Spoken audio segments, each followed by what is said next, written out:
This weekend was one of those weekends where by Sunday night we all looked at each other and thought, how did we do all of that in just a few days?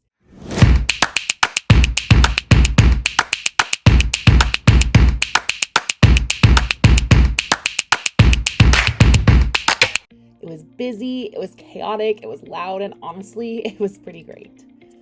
Our weekend actually started a little early this week on Thursday night because in Indianapolis, St. Patrick's Day celebrations don't wait for the weekend. So after dinner, I grabbed the two youngest kids and we headed downtown to the Canal for the greening of the canal. If you've never seen it before, the canal water literally turns bright green for the holiday. It's one of those fun little Indianapolis traditions that just feels like the start of spring.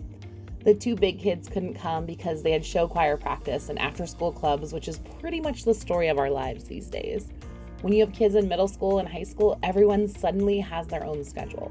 But the littles were pretty excited to have a downtown adventure all to themselves. We walked along the canal, watched the water turn green, and just enjoyed the energy of the city.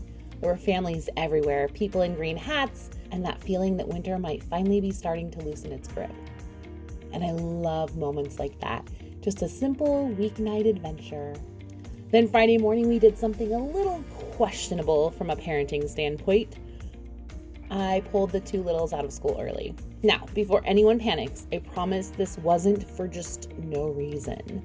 We were heading downtown for the Indianapolis St. Patrick's Day Parade.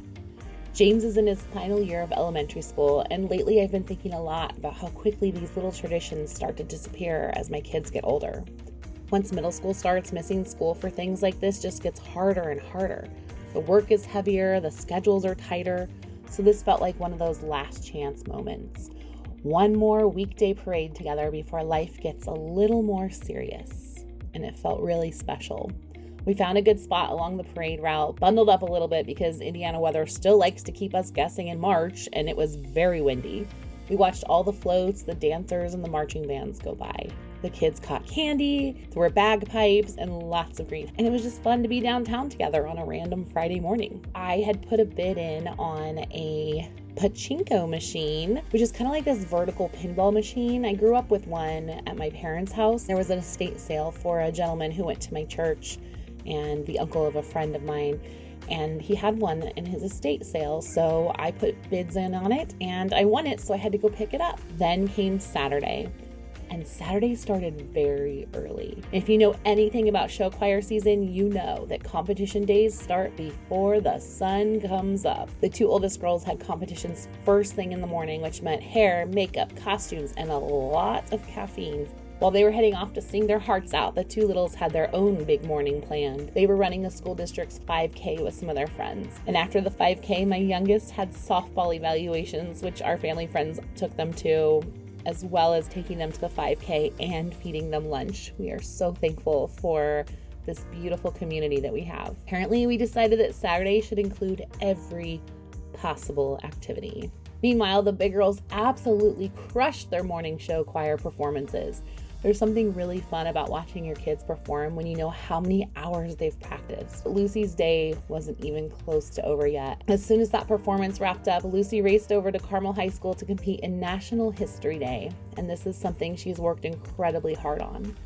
Later in the day, we got the news from another friend that she did really well and advanced to state. For the past 2 years, Lucy's actually made it all the way to the national competition in Washington, D.C. So when we heard she advanced again, we all kind of looked at each other and said, well, here we go again. While we were waiting for Scout's second show choir competition later that afternoon, we decided to sneak away for a little breakfast break. We went to Cafe Audrey at Fort Bend, which is one of those cozy little spots that just feels perfect after a long morning. When Scout's second choir took the stage that afternoon, they absolutely nailed it. It was probably their best performance of the season. But if you've ever been around show choir competitions, you know that the results can be a little unpredictable. When the awards came out, they didn't place. And that's always a little disappointing after such a strong performance and after so much hard work. But her other choir group ended up taking third runner-up in their category. And Lucy's high school show choir was named grand champion in their division. So we definitely had some exciting moments to celebrate. By the time awards wrapped, it was around 5:15 p.m., which might not sound that late until you remember that Lucy's call time was at 5 a.m. that morning. Some of our school show choirs actually competed very late, with awards starting at 11:45 p.m. So honestly, we were pretty thankful to be done that early. To celebrate surviving the day, we met up with the grandparents and my sister-in-law for dinner at Giacomo's Pizza. The littles joined us there, and it felt really nice to finally sit down together after a full day of running around. We ordered a bunch of pizzas to share, but the most interesting one of the night definitely belonged to Quinn. She ordered a gluten-free peanut butter and jelly pizza, which sounds completely ridiculous, but somehow it actually worked. After dinner, we wanted to show the grandparents one of our favorite places in Lawrence, the musical swings. If you've never seen them before, they're these giant swings that play music when people swing together, and they light up when it gets dark. It's one of those interactive art installations that kids absolutely love. Unfortunately, when we got there, they weren't working, which was a little disappointing, but the kids still ran around, laughed, and turned it into an adventure anyway. And that's kind of the theme of parenting, right? Even when things don't go exactly how you planned, kids usually find a way to make it fun. Eventually, we headed home for one of our favorite family traditions, hot tub time. It's the perfect way to end a long day. Then Sunday morning arrived, and we did something we rarely get to do. We slept in, and it felt amazing. Sunday afternoon was a little quieter, but still productive. We spent a big chunk of the day doing laundry and setting up our packing system for our upcoming spring break trip. Right before spring break even starts, Quinn is heading out on our 4th grade camping trip. Before she even gets back from that, Scout and I will already be leaving for her middle school trip to Ecuador and the Galapagos. So there's a lot of packing happening in this house right now. We made lists, figured out what we still needed, and then made a quick trip to the store. After that, Lucy and Scout and Quinn and I headed out for something really fun, prom dress shopping. We haven't found the dress yet, but we had a lot of fun looking. Afterwards, my husband took the littles to the batting cages, so everyone had a fun little adventure on Sunday. To wrap up the weekend, Lucy, Scout, and I grabbed dinner at McAllister's Deli while the rest of the crew finished up at the batting cages. And by the time we finally got home Sunday night, everyone was tired. But it was the good kind of tired, the kind that comes from a weekend filled with little moments, big events, and a lot of time together.